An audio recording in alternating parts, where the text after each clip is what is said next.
جب جشن عید میلاد النبی کے زندہ باد کا نعرہ لگ گیا تو پھر مجھ پہ بھی لازم ہو گیا کہ عرض کروں کہ یہ جشن عید میلاد النبی کا مفہوم کیا ہے؟ آیا جشن عید میلاد النبی منحصر ہے اس امر میں کہ ہم آقا کی شان میں کچھ نعتیں پڑھیں اور جس میں تعریف کریں کہ آقا کا کمبل ایسا تھا اور آقا کی کملی ایسی تھی اور آقا کی زلفیں ایسی تھی اور آقا کی داڑھی ایسی تھی، اور منحصر ہے اس میں اس طرح کی گفتگو کر دیں؟ اور بہت سارے مقامات پر میں نے مختلف شہروں میں دیکھا کہ جھنڈے بنے اور جھنڈوں کے اوپر حضرت کے کف پا کا نقش انہوں نے وہ تصویر اس کی بنائی. تو کیا کسی کپڑے پر حضرت کے نقش پا کو چھاپ دینا اظہار عقیدت ہے، لیکن کیا یہ کافی ہے؟ یا اس کپڑے سے آگے بڑھتے ہوئے اپنے قلب و جگر پر اس نقش پا کو ہم، اور اگر یہی آپ کی تلگن سے کوئی وڈیرا یا چودھری جیسے کہ عوام کا مزاج ہوتا ہے، کوئی ایم این اے یا ایم پی اے یا چیف منسٹر یا پرائم منسٹر یا پریزیڈنٹ آئے آپ کا مہمان بنے اور کوئی شخص اٹھ کے اس کی تعریف کرے کہ کیا عمدہ انہوں نے کمبل پہنا ہے، کیسی واسکٹ پہنی ہوئی ہے، کیسا کوٹ پہنا ہوا ہے، کتنی خوبصورت گاڑی ہے، اگر وہ بہت زیادہ تعریف پسند بھی ہوا تو بھی تھوڑی دیر کے بعد تنگ پڑ جائے گا کہ بھئی یہ کیا بات کرو، وہ کافی ہے.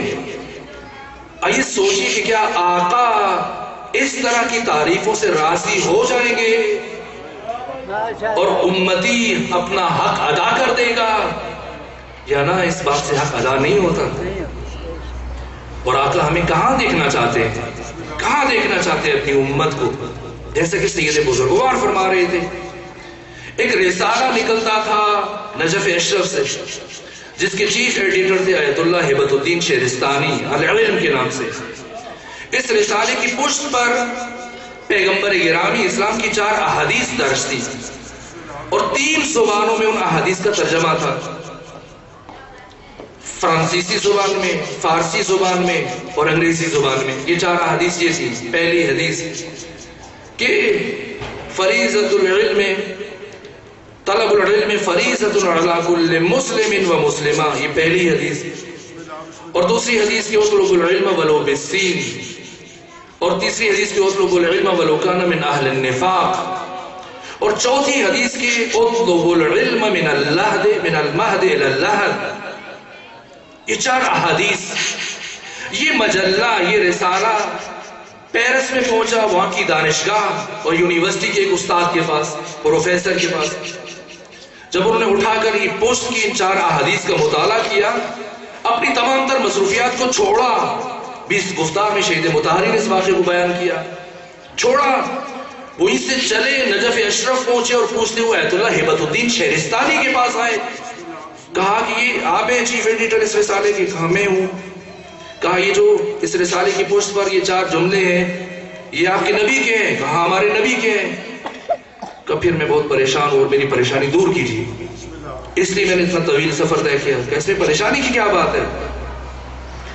کہا کہ میں نے دنیا کے تمام ادیان، مذاہب اور مکاتب الہی اور غیر الہی سب کا مطالعہ کیا ہے، لیکن کسی مکتب میں علم اور معرفت کے حصول پر اتنی زیادہ تاکید نہیں ہے جتنی اسلام میں ہے اور جتنی آپ کے پیغمبر محمد مصطفیٰ نے کی ہے. کہ کہا کہ طلب العلم فریضۃ علی کل مسلم و مسلمہ، جنس کی قید نہیں ہے.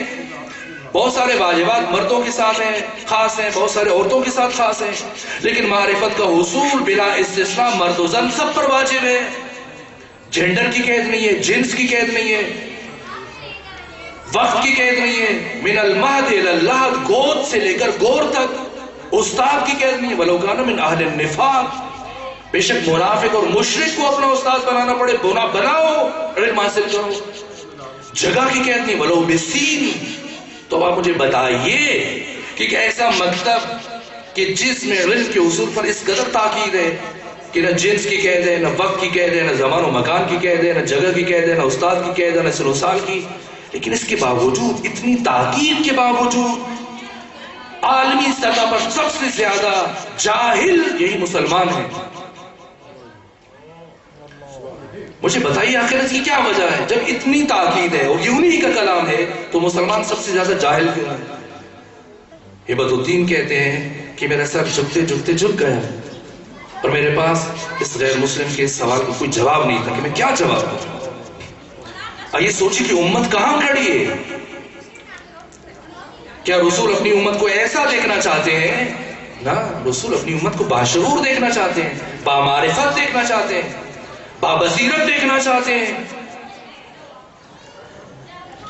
اسلام میں سب سے زیادہ تاکید حصول علم اور معرفت پر ہے۔ لا خیر فی عبادت اللہ تدبر فیہا، اس عبادت میں کوئی بھلائی نہیں ہے جس میں تدبر نہ ہو۔ مسجد میں داخل ہوئے، ایک گروہ تھا جو نماز میں مصروف تھا اور وظائف میں مصروف تھا اور تسبیح وغیرہ پڑھ رہا تھا، عبادت میں تھا، اور دوسرا گروہ وہ دائرہ بنا کر علمی گفتگو میں لگا ہوا تھا۔ حضرت داخل ہوئے، پہلے گروہ کے پاس کھڑے ہوئے اور تھوڑی دیر کے بعد یہ کہتے ہوئے آگے بڑھے کہ دونوں خیر پر ہیں، لیکن میں اس پہلے گروہ میں نہیں بیٹھوں گا بلکہ دوسرے میں بیٹھوں گا، کیونکہ مجھے لوگوں کو عالم بنانے کے لیے بھیجا گیا، لوگوں کو عاقل بنانے کے لیے بھیجا گیا، لوگوں کو باشعور بنانے کے لیے بھیجا گیا۔ اتنی تاکید کہ مداد العلماء افضل من دماء الشہداء، کہ میرے نزدیک علماء کے قلم کی سیاہی شہداء کے خون سے زیادہ مقدس ہے۔ کیوں اتنی تاکید ہے؟ اور امت کی ان پستیوں میں، جہالتوں میں ایک بڑا مسئلہ اس وقت عالمی سطح پر امت مسلمہ کے لیے خود پاکستان میں یہ جہالت کا مسئلہ ہے، جہالت کا مسئلہ ہے میرے عزیزو۔ دوسرا مسئلہ امنیت کا مسئلہ ہے۔ عالمی سطح پر خود پاکستان میں اس وقت امنیت کا مسئلہ بہت بڑا مسئلہ ہے، لوگوں کی جانیں محفوظ نہیں ہیں، لوگ عدم تحفظ کا شکار ہیں۔ کیا پیغمبر نے اور دین اسلام نے ہمیں دہشت گردی کی تعلیم دی ہے، شدت پسندی کی، تباہش کی، قتل و غارت گری کی، جنگ و جدال، قتل و قتال، فتنہ و فساد، بغض و عناد، لڑائی جھگڑا؟ خمینی بہت شکن فرماتے کہ اسلام دین علم ہے، دین معرفت ہے، دین حکمت ہے، دین بصیرت ہے، دین آگہی ہے، دین شعور ہے۔ اس کے باوجود اسلام نہ تو اپنے علم کے زور پر پھیلا ہے، نہ اپنی معرفت کے زور پر پھیلا ہے، نہ حکمت کے زور پر، بلکہ اسلام صرف اور صرف اخلاق مصطفیٰ اور کردار مصطفیٰ کی وجہ سے پھیلا ہے۔ مسجد نبوی میں تشریف فرما ہے، زیر ممبر صحابہ زیر ممبر بیان حدیث ہو رہا ہے، ایسے میں طرف بدو آیا، آتے ہی پیغمبر کی نگاہوں کے سامنے خود کو برہنہ کیا، عریان کیا اور کھڑے کھڑے پیشاب کر دیا۔ مجھے بتائیے اگر آپ مسجد یا امام بارگاہ میں کوئی شخص آئے اور تھوک دے تو کیا کریں گے آپ؟ پیغمبر کے سامنے خود کو برہنہ کیا، پیشاب کیا، صحابہ کو تو آیا، کہا اجازت دیجیے گا، نہیں چپ بیٹھو، تم میں سے کوئی اس کے سوال کا جواب نہیں دے گا، میں خود دوں گا۔ کہا ابا ذر ذرا کھڑے ہو جائیے، پانی کا ایک لوٹا بھر کے لے آئیے۔ ابو ذر نے پانی کا لوٹا بھرا، اٹھا کے لائے، پیغمبر نے اپنے ہاتھوں میں لیا، خود اس جگہ کو پاک کیا، اور وہ حیران و سرگردان، پریشان کہ یہ کیا ہو گیا، کبھی سوچا نہیں تھا۔ تھوڑی دیر چپ چپ کھڑا سوچتا رہا اور پھر آنکھیں برسنا شروع ہوئی اور ایک مرتبہ قدموں میں گر گیا، دست ادب جوڑ دیے، کہ معاف کیجیے، آج مجھے یقین ہو گیا کہ آپ واقعاً اللہ کے رسول ہیں، اس لیے کہ اللہ کے نبی کے علاوہ کسی کا بھی اخلاق اتنا بلند نہیں ہو سکتا۔ پیغمبر پلٹ کر صحابہ کرام کے پاس تشریف لائے، کہا سنو صحابہ، اس شخص کے عمل کا جواب وہ نہیں تھا جو تم دینے لگے تھے، اس کا جواب وہ تھا جو میں نے دیا ہے۔ یہ اخلاق مصطفیٰ ہے، یہ کردار مصطفیٰ ہے۔ اسلام اخلاق مصطفیٰ سے پھیلا ہے، اسلام میں شدت پسندی اور دہشت گردی اور تباہش یہ چیزیں نہیں ہیں۔ پھر کہاں سے یہ کلنک کا ٹیکا آیا اسلام کے دامن پر، کیوں آیا اور اس کا حل کیا ہے؟ توجہ فرمائیے میرے عزیزو، اب میں دوسرا واقعہ عرض کروں گا۔ پیغمبر مسجد نبوی میں ہے، صحابہ موجود ہیں، ایک شخص آیا اور آدمی اس نے گالیاں دینا شروع کر دی، توہین شروع کی۔ صحابہ کو غصہ آیا، حضرت نے فرمایا بیٹھے رہو اور سنتے رہو۔ جب گالیاں دے دے کر تھک گیا اور اس کے پاس کہنے کے لیے کچھ نہیں بچا، تھوڑی دیر خاموش رہا اور پھر واپس چل پڑا۔ دروازے کے قریب پہنچا ہوگا، حضرت نے فرمایا کہ اقطعوا لسانہ، اس شخص کی زبان کو کاٹ دو۔ کیا سیرت بدل گئی؟ وہاں پر خود پاک کیا اور یہاں پر فرما رہا ہے زبان کو کاٹ دے۔ سمجھے پیغمبر کیا کہنا چاہتے ہیں، کیا سمجھانا چاہتے ہیں اپنی امت کو؟ فرمایا اس کی زبان کو کاٹ دو۔ ایک تلوار نکلی نیام سے باہر، تیز چلے وہ صاحب دروازے قریب پہنچے اور تلوار چلانے لگے. یہ سامنے سے علی ابن ابی طالب تشریف لا رہے تھے. کہا روکو, ٹھہرو, کیا کرنے لگے ہو؟ کہا پیغمبر نے کہا کہ اس کی زبان کاٹ دو, میں اس کی گردن کاٹنے لگا ہوں تاکہ زبان کاٹ کے لے جاؤں محضر رسالت میں. کیوں کہا پیغمبر نے؟ تو یہ واقعہ پیش آیا. کہ اور بھی کچھ کہا؟ کہا نہیں, بس یہی کہا. کہا اچھا تم چھوڑو, میں دیکھتا ہوں. کیا فرمانا چاہتے ہیں پیغمبر, کیا سمجھانا چاہتے ہیں؟ علی آگے بڑھے, اس شخص کی طرف متوجہ ہوئے. کہا اللہ کا حاجہ, پریشانی ہے, کچھ ضرورت ہے, کچھ حاجت ہے؟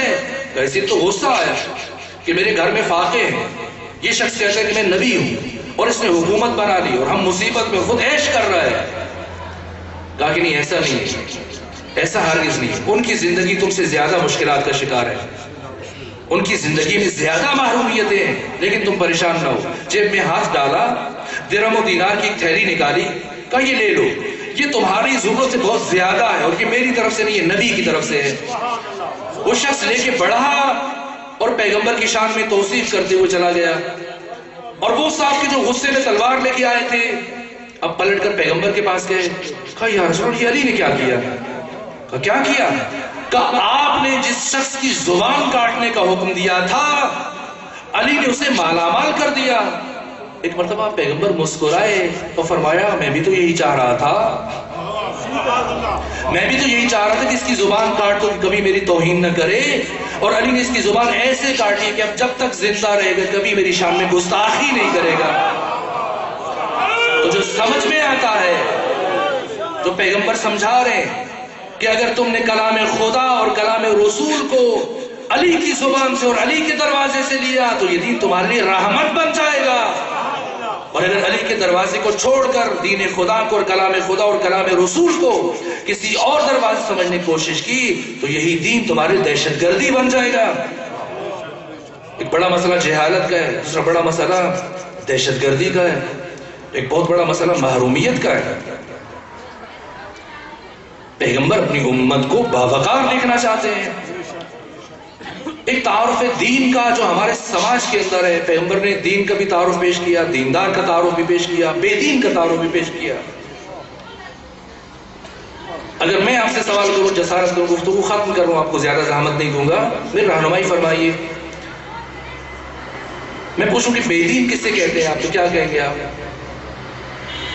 کہ جس نے مثلا داڑھی منڈوا رکھی ہے, نماز نہیں پڑھتا ہے, عبادات انجام نہیں دیتا ہے, ایسا ہے ایسا ہے ایسا ہے, روزہ نہیں رکھتا ہے, استطاعت کے باوجود حج پر نہیں جاتا ہے. لیکن پیغمبر نے کیا فرمایا؟ پیغمبر نے کیا فرمایا؟ عجیب ہے, داڑھی بھی ہے, تسبیح بھی ہے, سجدے کا نشان بھی ہو, بے شک تہجد پڑھے. عجیب جملہ ہے. اور فریقین کی کتابوں میں اس لیے عرض کر رہا ہوں, فرمایا لا دین لمن لا معیشت له. جس شخص کی معیشت نہیں ہے, اقتصاد نہیں ہے, اکانومی نہیں ہے, وہ بے دین ہے. تہجد گزار ہے, عبادت گزار ہے, لیکن اپنا گھر چلانے کے لیے, اپنی ضروریات کے لیے دوسروں کی طرف ہاتھ پھیلائے, یہ بے دین ہے. اگر فرد ہاتھ پھیلائے فرد بے دین ہے, اگر معاشرہ ہاتھ پھیلائے. ایک مرتبہ فرمایا, صحابہ بیٹھے تھے, کہا کہ اسلامی معاشرے کی پہچان بتاؤ. کسی نے کہا حضور جہاں سب نمازی ہوں. کہا نہیں. کہا جب سب مسلمان ہو. فرمایا نہیں. کہا جہاں بہت مسجدیں ہوں, حافظ قرآن و قاری کو. فرمایا نہیں. کسی نے کہا خود بتائیے. کہا اسلامی معاشرے کی پہچان یہ ہے کہ جہاں دینے والے بہت ہو, لینے والا کوئی نہ ہو. دیکھ لیجیے آج پاکستانی معاشرہ کہاں ہے. کیا سال کے ایک دن ٹوپیاں پہن کر روڈوں پہ آ کے نعتیں پڑھ دیں, حق کی عقیدت ادا ہو گیا, رسول ہم سے راضی ہو گئے. آج لاکھوں کروڑوں چاہنے والوں کے درمیان رسول تنہا ہے اور خون کے آنسو بہا رہے. رسول کیسے دیکھنا چاہتے تھے اپنی امت کو؟ سب سے زیادہ جاہل, سب سے زیادہ فقیر, محروم, توحیدست, سب سے زیادہ دہشت گرد, شدت پسند. کیوں مطمئن ہے آپ اور میں؟ وجہ اطمینان کیا ہے؟ کہ ہم قیامت کے دن حق تعالی ہمیں داخل جنت کرے گا, خاتمہ بالخیر ہوگا, سعادت مند ہوگے. کیا اس کے علاوہ کچھ ہے کہ آقا ہماری شفاعت فرمائیں گے؟ اپنے عمل پر آپ کو ناز ہے اتنا؟ مجھے تو نہیں ہے. اگر اطمینان ہے تو اس لیے اس امید پر کہ آقا ہماری شفاعت فرمائیں گے. اور اگر خود آقا قیامت کے دن ہمارا گریبان پکڑ کر اللہ کے پاس لے جائے تو بتائیں پھر کیا ہوگا؟ پھر کون شفاعت کرے گا؟ اور یہ قرآن کی آیت ہے وقال الرسول یا رب ان قومی اتخذوا ھذا القرآن مہجورا. قیامت کے دن رسول اللہ یہ فرمائیں گے کہ میرے پروردگار اس قوم نے، میری اس امت نے، ان مسلمانوں نے اس قرآن کو قطعاً تنہا چھوڑ دیا. میں ثواب کے لیے، نعوذ باللہ، کیا قرآن صرف ثواب کے لیے نازل ہوا؟ ثواب کے لیے ہزاروں کام ہیں. چڑیوں کو دانہ ڈال دیں ثواب مل جائے گا، بھوکے کو کھانا کھلا دیں ثواب مل جائے گا، راستے سے پتھر ہٹا دیں ثواب مل جائے گا، پیاسے کو پانی پلا دیں آپ کو ثواب مل جائے گا، فقیر کو 10-20 روپے دے دیں آپ کو ثواب مل جائے گا. قرآن محض کتاب ثواب نہیں ہے، قرآن نصاب زندگی ہے، قرآن منشور زندگی ہے. ایسا نہیں کہ محض ہم تبرکاً عبادت ثواب کے لیے تھوڑا سا قرآن پڑھ لیں اور ہماری زندگیوں میں، ہمارے کاروبار میں، ہمارے بازار میں، ہماری دکان میں، ہمارے معاشرے میں کہیں قرآن کا نام و نشان نہ ہو. آج بہت سارے علاقوں میں رسمیں عشاء کی نماز کے بعد شروع کرتے ہیں قرآن پڑھنا، لاؤڈ سپیکر کھول کر کوشش ہوتی ہے کہ سال تک پورا قرآن ختم کر دیں. 180 کی رفتار سے دھڑا دھڑ پڑھے جا رہے ہیں. جس قرآن کو نازل ہوتے ہوئے 23 سال لگ گئے، مسلمان چاہتا ہے ایک رات میں پڑھ ڈالے اور پورا قرآن پڑھا آنکھیں بند کر کے. جہاں رات کو تھا وہی صبح کھڑا ہے. آنکھیں کھول کے اگر اس کی ایک آیت پڑھ دے اس کی زندگی بدل جائے، لیکن آنکھیں بند کر کے پڑھے جا رہے ہیں. توجہ نہیں کہ کیا لکھا ہے. خصوصاً جوانوں سے عرض کروں گا، میں دیکھتا ہوں اکثر جوانوں کے ہاتھوں میں یہ موبائل سیل ہے اور جہاں یہ اس موبائل سیل سے فون کرتے ہیں ایک دوسرے کو، وہاں پر میسیجز بھی آتے جاتے ہیں. کتنے میسیج آ جاتے ہیں روزانہ آپ کو؟ 150 400 500 دھڑا دھڑ. میں تو جب دیکھتا ہوں یا آ رہے یا جا رہے لگا ہے، مسجد میں ہے تو بیچ میں ٹون کی آواز آتی ہے اور پھر بڑا بے چین ہو جاتا ہے جوان کہ کب نماز ختم ہو جیب سے نکالوں دیکھوں کہ کون سا میسج آیا ہے. اگر دن میں 500 مرتبہ تمہیں تمہارا دوست میسج کرے تو نکال کے پڑھو گے کہ کیا آیا ہے. دن میں صرف ایک مرتبہ کبھی قرآن کو کھول کے پڑھ لو کہ تمہارے اللہ نے تمہارے لیے کیا میسج بھیجا ہے. اس قرآن کو اگر ہم مہجوریت سے نہیں نکالیں گے، آقا ہماری شفاعت نہیں کریں گے، آقا ہم سے راضی نہیں ہوں گے. آئیے آج تجدید عہد کا دن ہے، تجدید بیعت کا دن ہے. اپنی ذمہ داریوں کو سمجھنا ہے. معصومین نے پوری زندگی، حتیٰ پیغمبر گرامی اسلام نے کبھی کسی کو بھیک نہیں دی ہے.